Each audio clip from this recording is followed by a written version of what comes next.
Sri Sachidananda Sadguru Sainath Maharaj Ki Jai. Sri Sai SATCHARITRA, an Insight. Episode 266. My humble prostrations at the lotus feet of our Sadguru Sai. By the divine grace of Sai, an attempt has been made to translate the gist of the divine discourse of Sri Ramanathan brother telecasted in Sai TV. This is purely done to share the glory of Sai and his divine teachings with more insight to the aspirants. Om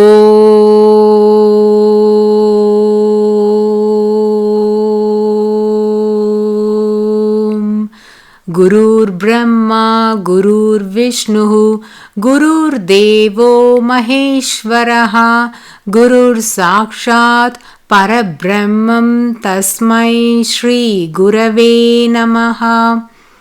Devotees, we have been heeding to the wonderful description of Chavadi procession as narrated by Hemat Panji in chapter 37 of Sri Sai SATCHARITRA.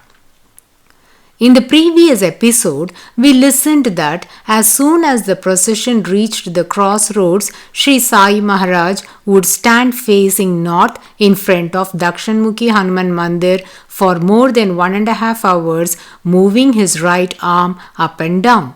At that time, his face shone with a divine lustre that looked like the spreading light of the early dawn.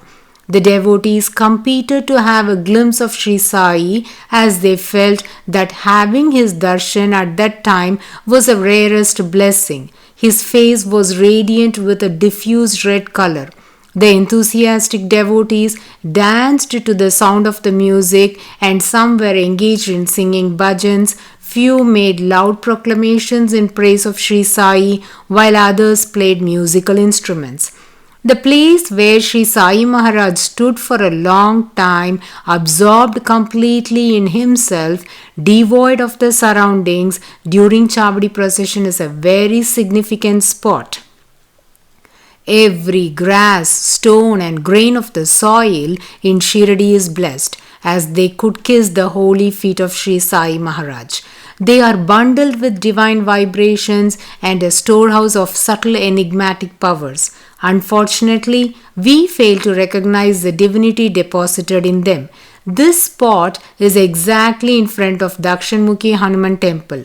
Though today the area surrounding this spot is crowded with shopping complexes, it is easy to identify as the big arch stands right above this spot known as Ves. Ves means the stone that marks the village border. A huge stone is placed in the ground, smeared with turmeric and vermilion at this spot. A thick black mat is placed around it to prevent people stepping on the Ves. Many do not know or realize the importance of this spot. When Sri Sai Maharaj stood for 1.5 hours in this place, his complexion was golden like the core of the ketaki flower, with a slightly reddish lustre on the face. The divine beauty of this is incomparable, says Hemat Panji.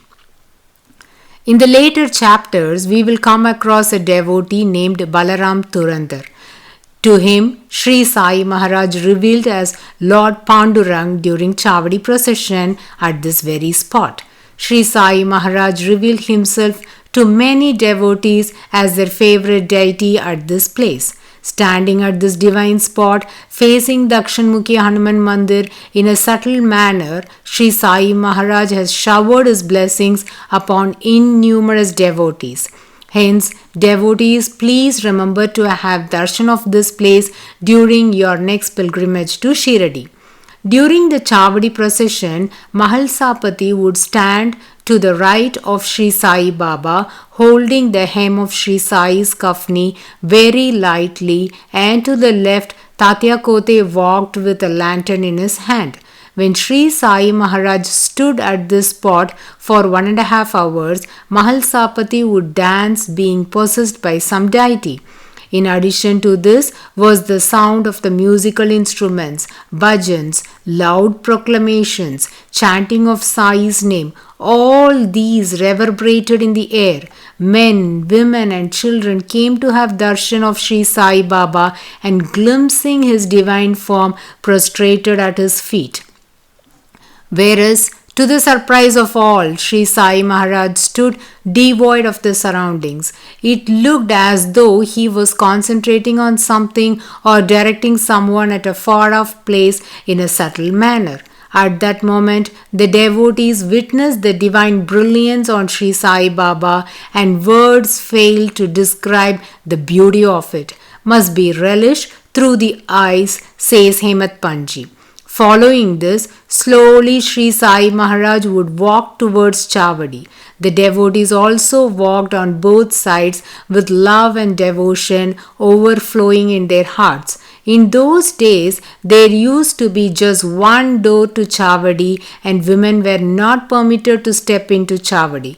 In the later years, Shirdi Sai Sansthan, with the good intention to bestow the opportunity for women to have the darshan of Chavadi, partitioned the structure with two entrances, allowing men and women to enter through separate doors. Sri Sai Maharaj would enter the Chavadi, and to the left, that is southeast corner, there used to be a cot on which Sri Sai Maharaj would lie down, and that is now the portion allocated for the ladies to have darshan but restricted for men. When Sri Sai Maharaj entered the Chavadi, the devotees played musical instruments joyously. Then Sri Sai Maharaj was taken to his seat and was offered a grand worship. The ceiling of the Chavadi was decorated with a white awning from which chandeliers and lamps were suspended. These lights reflected in the mirrors. Radha Krishna Mai made the arrangement of all these lamps, and by her painstaking efforts, the whole place was wonderfully lit up and looked like a paradise. All the devotees gathered slowly close to the Chavadi, while Tatya spread out the asan and helped Sri Sai Maharaj by holding him to sit on it. On that comfortable seat, a bolster was placed at the back for him to lean on. While Sri Sai Maharaj sat majestically on the seat, beautiful apparels were placed on his body. He was also asked to wear a purple velvet cloak fully embroidered with zari. Many brought garlands and bouquets. They anointed Sri Sai Baba's hands with sandalwood paste and perfume. Devotees, as per their means, brought ornaments made of gold, ruby and diamonds and placed on him. Then a white pearl necklace was put around his neck. All these rich clothes and expensive jewelry glittered by the lights. The devotees, out of love and devotion, adorned the Supreme God with precious accessories they had and enjoyed seeing the divine form to their heart's content. A crown was also placed on Sri Sai Baba's head. At times, it was a golden crown or a turban embroidered with gold and a bejeweled tuft on which shone a plume of feathers. Be it a golden crown or a turban, when it touched the head of Sri Sai Baba, he would throw it away, so the devotees were anxious about that. Still, their love for him was stronger than their anxiety. All the devotees were aware that Sri Sai Maharaj is detached from all worldly pleasures, has no passion for rich ornaments, crowns, embroidered shawls, or cloaks. He never cared a fig for all these paraphernalias. So, they were concerned that by adorning these jewelries or clothes, they should not irritate or cause Sri Sai Maharaj to get enraged. Hence, a couple of the devotees would stand behind Sri Sai Baba and take turns to hold the crown just above his head for some time, and for a little moment they would place it on his head.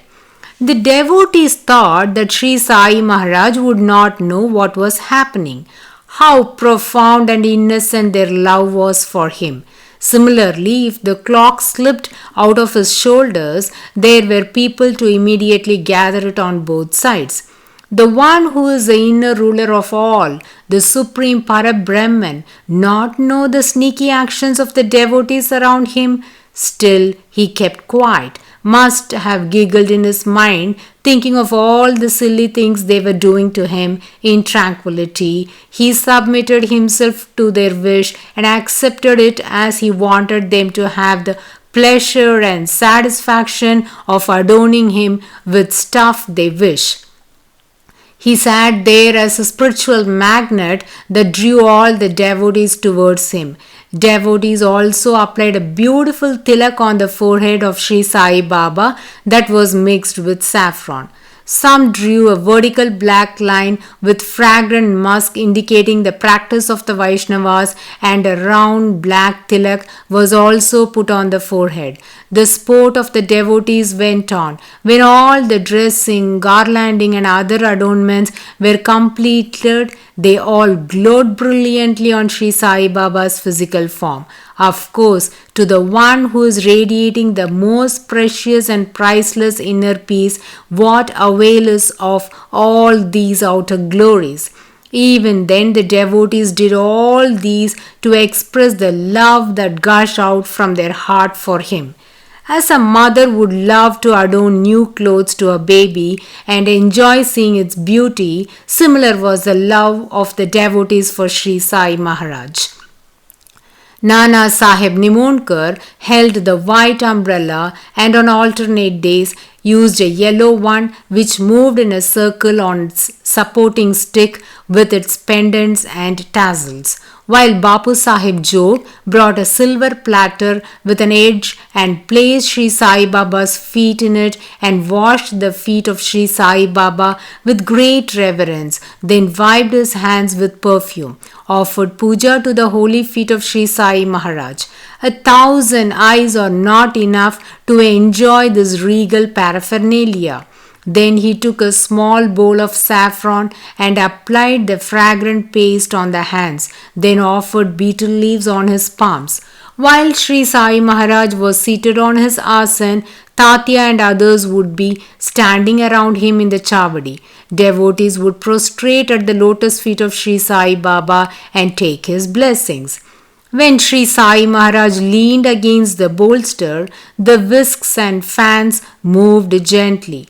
Now, Madhavrao Deshpande took the tobacco and crumbled it into powder, then prepared the chillam and passed it into Tatya's hands. He took the first puff. After the tobacco was ignited and a flame appeared, Tatya placed it in Sri Sai Baba's hands. He took the first long pull and passed it to Mahalsapati. Then, in a circle, coming to Bhagat, Shama and Tatya from time to time till it was smoked out. To keep up with this ritual, even today during Chavadi procession at Chavadi, the chillam is prepared by Tatya's descendants and they take it close to their mouth pretending to smoke and then take the tobacco close to the portrait of Sri Sai Baba. To indicate the intimate association of Sri Sai Maharaj with Tatya's family, Sri Sai Sansthan is keeping up with this practice till date, and devotees can view these rituals through the live telecast on Thursdays. Hemat Panji glorifies the immense service rendered by this chillam in an exceptional manner. He says, how fortunate this chillam is. The austerities performed by it is great. As an infant, it was treaded upon by the potter. Then it suffered cold and heat while getting dried up. Finally, it was baked in the fire. After enduring all these troubles, it became very blessed and lucky as it got the greatest fortune of being touched by the holy hands of Sri Sai Baba. Then baked again in the duni and was smeared with ochre-colored powder and fragrance. Finally, it receives the kiss from the lips of Baba. Devotees adorn the neck of Sri Sai Baba with garlands of jasmine, tulsi and Jog takes the 5-wick lamp in his hands and waved it over Baba amid the accompaniment of the auspicious music of the instruments. After offering the 5 oblations together with the puja, then taking the abundantly filled burning lamps with niranjan and camphor, he waved it around Sri Sai Maharaj. After the arati ended, slowly the devotees dispersed one by one. Thus, the first Shej Arati at Chavadi was performed on December 10, 1909. Hemat Panji has done an incredible work in describing every aspect of this divine procession in an elaborate manner. Though we are not blessed to witness that magnificent procession now, we can bring those scenes to our mind's eye by reading this wonderful description. We are all greatly indebted to Hemat Panji for presenting this beautiful Chavadi procession for us to cherish. Tatya would give chillam, attar and rose water to Sri Sai Baba and request his permission to leave. Sri Sai Maharaj would say, "If you want to go, you can leave, but during the night from time to time inquire about me. Take care of me." Tatya would say, "Very well," and leave Chavadi and go home. Thus, the glorious Chavadi procession would come to an end. After everyone left, Sri Sai Maharaj would slowly untie the bundle that contained dhotis and spread the folds of it, making his bed with his own hands by spreading 60 to 65 white sheets one on top of the other, and then slept on them. These white sheets are known as manjar pad. The texture of this material is slightly rough and usually available in light brown color. This cloth is preserved and kept on the first floor of the museum for devotees to see. By seeing the hard texture of this cloth, one can imagine how Sri Sai Maharaj was least bothered about his comfort. It's a blessing for us to see the things used by Sri Sai Maharaj, says Ramanathan brother. Having said this, we are completing chapter 37 that describes the Chavadi procession. Let us listen to the other astounding Leelas in the coming episodes. Bo to Sri Sai, peace be to all.